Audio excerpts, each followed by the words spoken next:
ماشاءاللہ بہت ہی پرسوز انداز میں کلام اعلیٰ حضرت پیش کیا محمد قاسم حسان نے۔ کلام اعلیٰ حضرت کی تاثیر یہ ہے کہ کوئی بھی پڑھے دل میں اترتا جاتا ہے۔ واہ کیا جود و کرم ہے شاہ بطحا تیرا، واہ کیا جود و کرم ہے شاہ بطحا تیرا، نہیں سنتا ہی نہیں مانگنے والا تیرا۔ میں تو مالک ہی کہوں گا کہ ہو مالک کے حبیب، یعنی محبوب و محب میں نہیں میرا تیرا۔ آسماں خاں زمانہ زمیں خاں آسماں خاں زمانہ مہمان، صاحب خانہ لقب کس کا ہے تیرا تیرا۔ تیری سرکار میں لاتا ہے رضا اس کو شفیع، جو میرا غوث ہے اور لاڈلا بیٹا تیرا۔ اب ہم مقالات کا سلسلہ شروع کرتے ہیں۔ تو سب سے پہلے میں گزارش کروں گا ہمارے پاک پتن سے تشریف لائے ہوئے جناب ڈاکٹر ثناء اللہ اظہری صاحب سے کہ وہ آئیں اور اعلیٰ حضرت کے ایک عربی دیوان کے حوالے سے اپنا مقالہ پیش کریں۔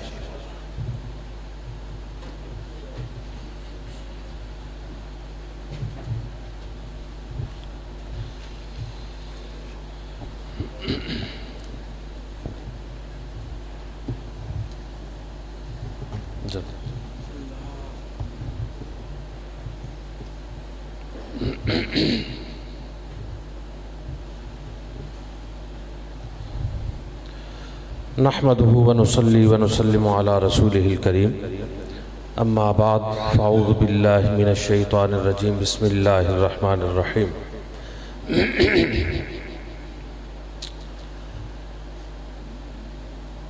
سبحانك لا علم لنا الا ما علمتنا انك انت العلیم الحکیم صدق اللہ مولانا العظیم۔ صدر محفل محترم المقام دانشوران اور حاضرین کرام السلام علیکم ورحمۃ اللہ وبرکاتہ۔ چھٹا 2 روزہ قومی سیمینار جو کہ اعلیٰ حضرت امام احمد رضا خان رحمۃ اللہ تعالی علیہ کی دینی و علمی خدمات پر منعقد ہو رہا ہے، اس میں میرے مقالے کا موضوع ہے اعلیٰ حضرت فاضل بریلوی رحمۃ اللہ تعالی علیہ کے عربی دیوان بساطین الغفران کا ایک تجزیاتی مطالعہ، اور اس مقالے کی تقسیم مندرجہ ذیل ہے۔ اس مقالے کے شروع میں تعارف دیوان کا عنوان ہے، اس کے بعد یہ مقالہ 3 فصلوں پر مشتمل ہے۔ پہلی فصل کا موضوع ہے موضوعاتی تجزیہ، دوسری فصل فکری تجزیہ، تیسری فصل فنی تجزیہ ہے۔ موضوعاتی تجزیہ کے ذیل میں جو موضوعات آتے ہیں ذات باری تعالیٰ کا ذکر ہے، ذات رسول خدا صلی اللہ علیہ وسلم کا ذکر ہے، صالحین کرام کا ذکر ہے۔ فکری تجزیہ کے ذیل میں جو نقاط آتے ہیں ان میں انفرادی فکر ہے، اجتماعی فکر ہے اور بین الاقوامی فکر ہے۔ فنی تجزیہ کے ذیل میں جو نقاط آتے ہیں ان میں پہلا فصاحت و بلاغت ہے، دوسرا انتخابی الفاظ ہے اور تیسرا نقطہ معنوی گہرائی ہے۔ دیوان بساطین الغفران کا مختصر تعارف۔ اعلیٰ حضرت فاضل بریلوی رحمۃ اللہ تعالی علیہ کی زندگی میں دیوان بساطین الغفران شائع نہیں ہو سکا، بلکہ اسے مصر کے ایک ڈاکٹر صاحب جن کا نام حازم صاحب ہے، جو جامعۃ الازہر کے faculty of languages and translation کے اردو ڈپارٹمنٹ میں استاد ہیں، انہوں نے جمع کیا۔ ڈاکٹر حازم صاحب نے ان کی مختلف تصانیف یعنی اعلیٰ حضرت فاضل بریلوی رحمۃ اللہ علیہ کی مختلف تصانیف میں جا بجا بکھرے ہوئے اشعار کو جمع کیا اور ایک دیوان کی شکل میں 1997 میں پہلی دفعہ ادارہ تحقیقات امام احمد رضا رحمۃ اللہ علیہ کے زیر اہتمام زیور طبع سے آراستہ ہو کر منظر عام پہ آیا۔ یہ تھا مختصر تعارف دیوان بساطین الغفران جو کہ عربی زبان میں ہے۔ اب ہم آتے ہیں جو پہلی فصل ہے جس میں موضوعاتی تجزیہ ہے، کس دیوان کے اندر کس قسم کے موضوعات ڈسکس کیے گئے ہیں، کس قسم کے موضوعات کو زیر بحث لایا گیا ہے، کس قسم کے موضوعات پر اعلیٰ حضرت فاضل بریلوی رحمۃ اللہ تعالی علیہ نے اشعار کہے ہیں۔ اس دیوان کا ابتدائیہ اگر ہم دیکھیں تو روح تازہ ہو جاتی ہے۔ آپ فرماتے ہیں الحمد للمتوحدی بجلالہ المتفردی وصلاۃ مولانا علی خیر الانام محمدی والآل امطار الندى والصحب صحب عوائدی۔ ان اشعار میں اعلیٰ حضرت فاضل بریلوی رحمۃ اللہ علیہ اللہ تعالیٰ کی حمد و ثنا کرتے ہیں اور فرماتے ہیں اے اللہ تعالیٰ وحدہ لا شریک کی حمد و ثنا، اور حضور صلی اللہ علیہ وسلم جو کہ تمام مخلوقات سے افضل و اعلیٰ ہیں، ان کی یاد سے، ان کے ذکر سے، ان پر درود و سلام بھیج کر ابتدا کرتا ہوں، اور ان کی آل پر درود جو سخاوت اور عطا کی بارش ہیں، اور ان کے اصحاب پہ درود جو کہ فوائد کے بادل ہیں۔ اس طرح سے اپنے دیوان کی ابتدا فرماتے ہیں، اور پھر اللہ تعالیٰ کی ذات کو مخاطب فرماتے ہوئے عرض کرتے ہیں یا رب یا رباہ یا کنز الفقیر الفاقدی انت القوی فقونی انت القدیر فأیدی فإلی العظیم توسلی بکتابہ وبأحمدی وبمن اتا بکلامہ وبمن ہدا وبمن ہدی۔ ان اشعار میں اعلیٰ حضرت فاضل بریلوی رحمۃ اللہ تعالی علیہ اللہ تعالیٰ کی بارگاہ میں مناجات پیش کرتے ہیں، اور کبھی سیدنا جبریل امین علیہ السلام کا وسیلہ پیش کرتے ہیں، کبھی قرآن کریم کا وسیلہ پیش کرتے ہیں، کبھی سید الانبیاء صلی اللہ تعالی علیہ وسلم کا وسیلہ پیش کرتے ہیں، کبھی صحابہ کرام اور صالحین کرام کا وسیلہ پیش کرتے ہیں۔ اس سے پتہ چلتا ہے کہ جو بھی چیز اللہ تعالیٰ کے نزدیک مقدس ہے، مقرب ہے، معزز ہے، مؤقر ہے، اعلیٰ حضرت فاضل بریلوی رحمۃ اللہ تعالیٰ علیہ کے سامنے، اللہ تعالیٰ کے سامنے اس کا وسیلہ پیش کرتے ہیں، تاکہ شاید کسی نہ کسی بہانے سے اللہ تعالیٰ کی رحمت جوش میں آئے اور ہم جیسے فقیروں کو اپنے کرم کے دربار میں، اپنے کرم کے دریا میں بہا کر لے جائے۔ بالفاظ دیگر اللہ تعالیٰ سے مانگنے کا طریقہ سکھا دیا کہ شاید ہمارے اپنے اعمال تو اس درجے کے نہ ہوں کہ جن کی اللہ تعالیٰ کے ہاں کوئی زیادہ قیمت ہو، لیکن جن کا وسیلہ دیا جا رہا ہے ان کے مقبولیت بارگاہ الہی ہونے میں تو کوئی شک کی گنجائش نہیں ہے، اور وسیلے کا فلسفہ بھی یہی ہے۔ ورنہ اللہ تعالیٰ سے دعا تو آپ ڈائریکٹ بھی مانگ سکتے ہیں، کوئی ممانعت نہیں ہے۔ آگے چل کر اس کی مثال بھی پیش کروں گا۔ پھر حضور صلی اللہ علیہ وسلم سے آپ مخاطب ہو کر عرض کرتے ہیں اکرم بنور الہدا، اس میں اکرم بھی محذوف ہے، آپ فرماتے ہیں نور الہدا بحر التقا بدر النقا اضحى له حفظ الالہ معینا من آل من رضی البلا فی کربلا من اہل من خلق الحسین حسینا یا قومی هذا الحق هذا المنتقى هذا النجاة ان اتخذتم دینا۔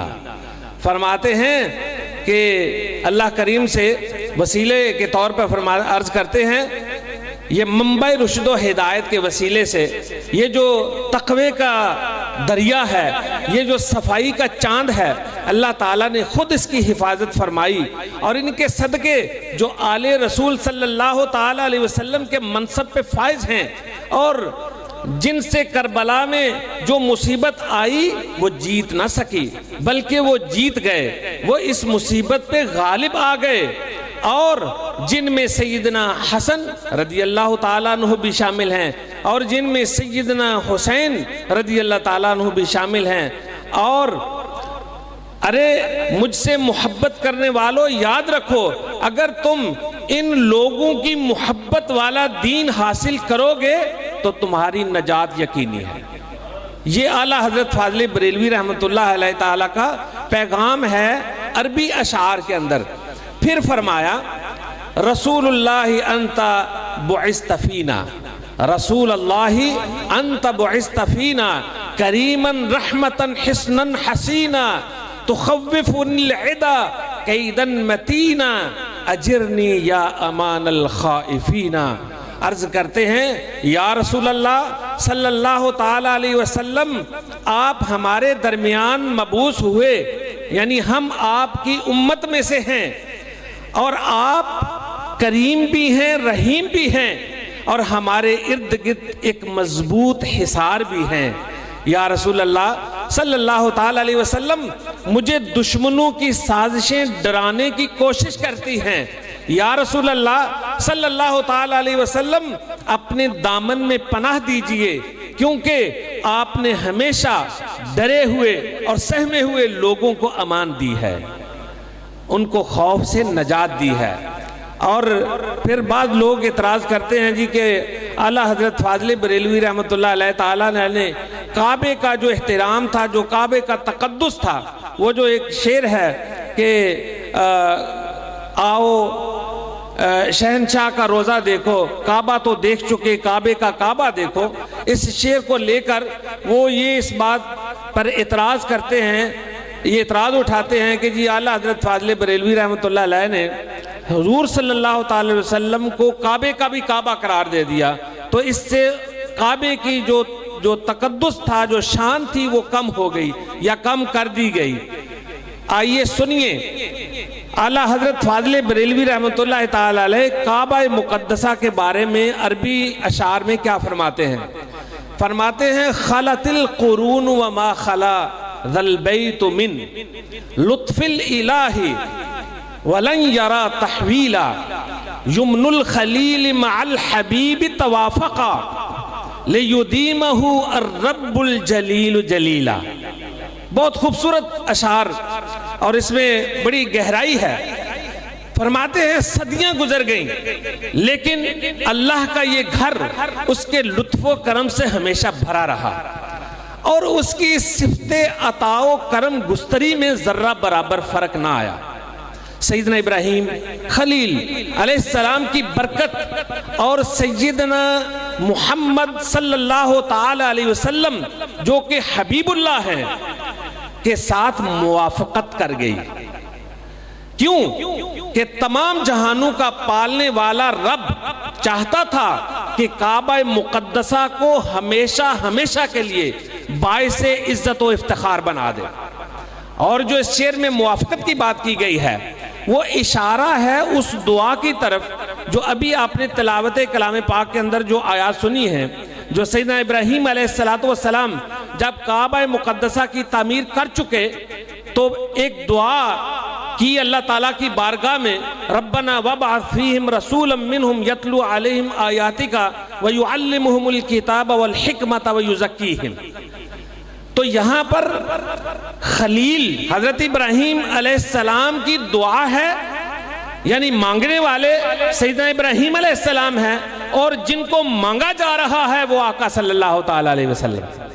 تو یہاں پر دونوں کی جو فکر تھی وہ موافقت کر گئی، اور کیا ہوا کہ جب اللہ تعالیٰ نے دعا قبول فرمائی، فرمایا لقد من اللہ علی المؤمنین اذ بعث فیہم رسولا من انفسہم یتلو علیہم آیاتک ویزکیہم ویعلمہم الکتاب والحکمہ۔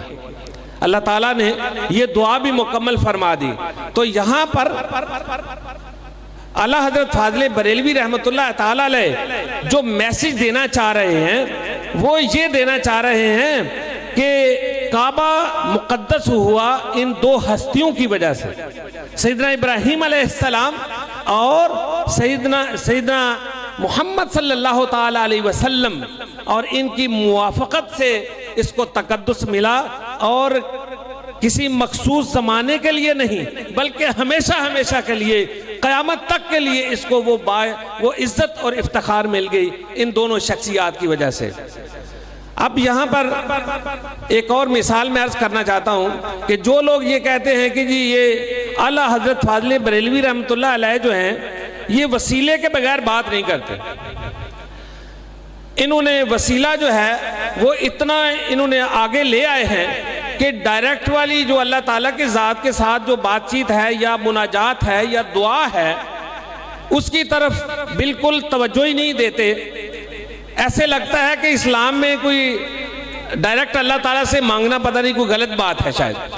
آئیے سنیے یہ عربی کے اشعار جس کے اندر اعلیٰ حضرت فاضل بریلوی رحمۃ اللہ تعالیٰ علیہ ڈائریکٹ اللہ تعالیٰ کی ذات سے مناجات کرتے ہیں. عرض کرتے ہیں الہی تجاوزت عن سیئاتی، الہی تجاوزت عن سیئاتی وآمنتنی اذ تشیب الذوائب فإنی عبید فقیر ذلیل، فإنی عبید فقیر ذلیل وانت الکریم الجلی المواہب فجدلی بجعلی کاسماء اصلی تقیا رضیا سعید العواقب. میرے معبود تو نے میرے گناہوں کو چھپا دیا اور بڑھاپے میں امن عطا کر دیا. اے میرے مولا میں تیرا بہت ہی عاجز فقیر اور ادنا بندہ ہوں اور تو بڑا کریم ہے اور بہت زیادہ نوازنے والا ہے. اس لیے میرے مولا مجھ پر اپنی سخاوت فرما اور وہ اس طرح فرما کہ مجھے اصلی والا پاکیزہ تیری ذات پر ہر حال میں راضی رہنے والا اور خوشی و مسرت والے انجام کا مالک بنا دے. کتنی خوبصورت دعا ہے. تو ایسی کوئی بات نہیں ہے کہ اعلیٰ حضرت فاضل بریلوی رحمۃ اللہ تعالی علیہ قرآن و حدیث کے کوئی مخالف جاتے ہیں. آپ کی ہر بات اگر آپ غور کریں گے، اگر آپ ریسرچ کریں گے تو اس کی سند آپ کو قرآن اور حدیث سے ضرور ملے گی. خلاصہ کلام یہ ہے کہ اعلیٰ حضرت فاضل بریلوی رحمۃ اللہ علیہ کی عربی شاعری میں بھی محبت الہی عز و جل، محبت رسول صلی اللہ تعالی علیہ وسلم، محبت صحابہ رضوان اللہ علیہم اجمعین، محبت اہل بیت رضوان اللہ علیہم اجمعین، محبت صالحین، محبت حرمین شریفین، محبت انسانیت کا عنصر بہت ہی غالب ہے اور نمایاں ہے. یہی دین اسلام کا خلاصہ ہے جو اعلیٰ حضرت فاضل بریلوی رحمۃ اللہ علیہ نے بڑے مؤثر طریقے سے ہمیں اور پوری دنیا کے سامنے پیش کیا ہے. اللہ تعالی ہمیں حق کی پیروی کرنے کی توفیق عطا فرمائے. آمین. وآخر دعوانا الحمدللہ رب العالمین.